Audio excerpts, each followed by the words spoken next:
In addition to the product rule, where we have two functions that are the result of a multiplication process between them, we can also have the quotient rule, which is the division rule, where we have actually a rational function. So the derivative of the quotient of two functions is the denominator times the derivative of the numerator minus the numerator times the derivative of the denominator, all divided by the square of the denominator. So for example, if we have f of x over g of x, then the derivative of f of x is the denominator and then the derivative of the numerator. Subtract the numerator, the derivative of the denominator, all over the denominator squared. And in this case, unlike last lesson, the order of the operations is important. And this is because 5 minus 2 is not the same as 2 minus 5. So because we have the subtraction function in here, we need to make sure that we are doing it in the correct order. Let's try an example. So f of x is x squared minus 3x plus 5, and g of x is x minus 3. So I am going to take the derivative of the top. So I have 2x minus 3, the 5 disappears, and I am going to keep the denominator. Actually, let's use a different color to do that. Okay, now I am going to keep the top, followed by keeping or taking the derivative of the denominator. Then the denominator gets squared.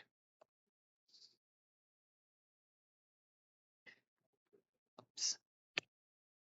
Now all we're going to do is just simplify these expressions. So 2x times x, 2x squared, minus 6x, minus 3x, plus 9, minus x squared, plus 3x, minus 5. Don't forget that this guy goes to everybody.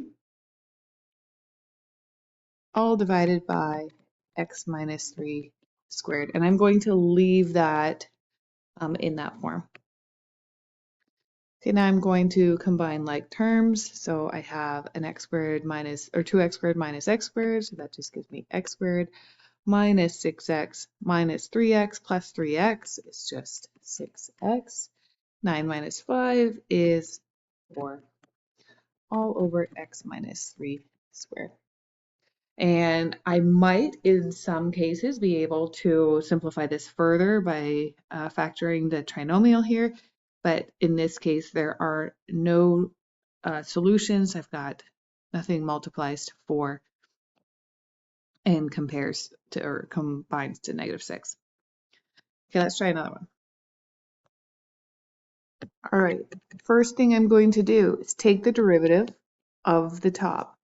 And let's just straight go to 6x squared plus 5. Keep the bottom.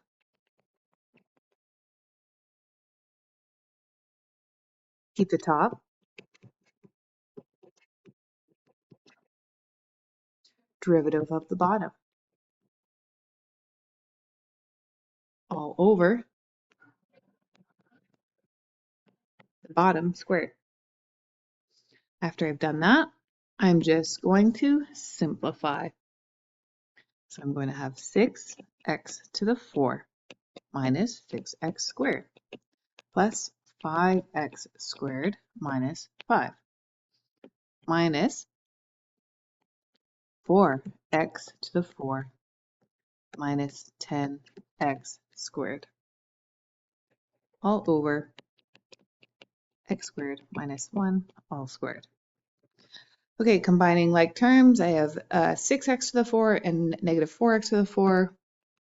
That's 2x to the 4.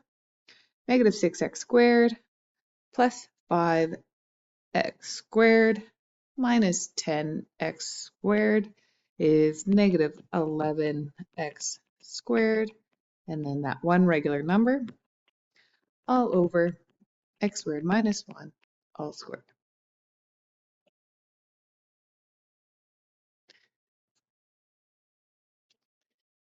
Okay, let's try one that's a little bit more complicated. Now, there are a couple of different ways that you can write this out, and it's good to be flexible in all ways.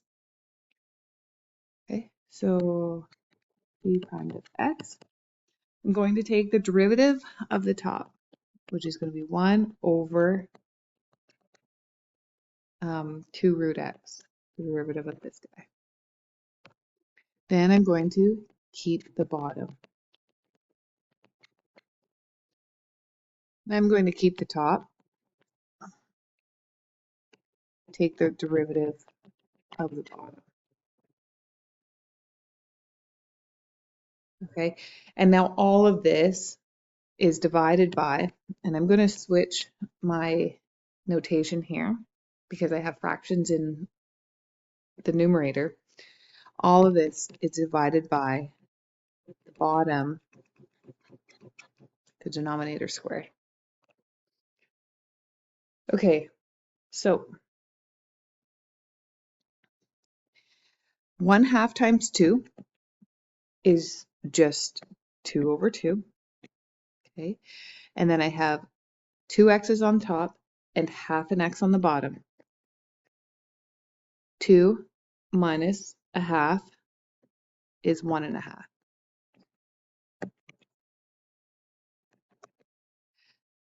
One half root x times x will give me root x on top, half an x on top, 2 on the bottom. And work through this slowly, like there's no rush here. Okay, then I have 4 half an x plus an x is 1.5x. Oh, sorry, that's a subtract root x. All this is divided by 2x squared plus x. Okay, now I can combine my like terms. So I have an x to the 3/2, or sorry, at 1.5 or 3/2 minus 4x to the 3/2. So then that makes me have 3x to the 3/2. And then in this one, just gonna go a different color. So I want to start putting all of these together too. So actually, let's just write that out.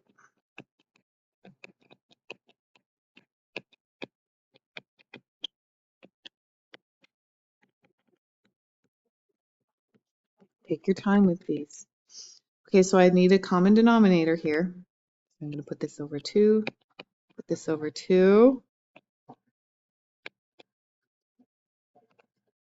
Okay, so now I have negative 6x to the 3/2 plus root x minus, whoops, negative 2 root x all over 2 divided by 2x squared plus x squared. Whoops. Okay, now these are like terms here, these root x's, so I can put those together. Root x minus 2 root x is negative root x. And now, actually, let's go back here. Let's write this a different way, just so we can see it a little bit easier. We're going to flip and multiply this guy.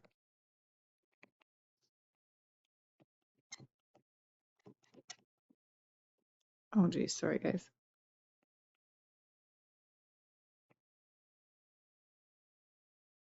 Okay.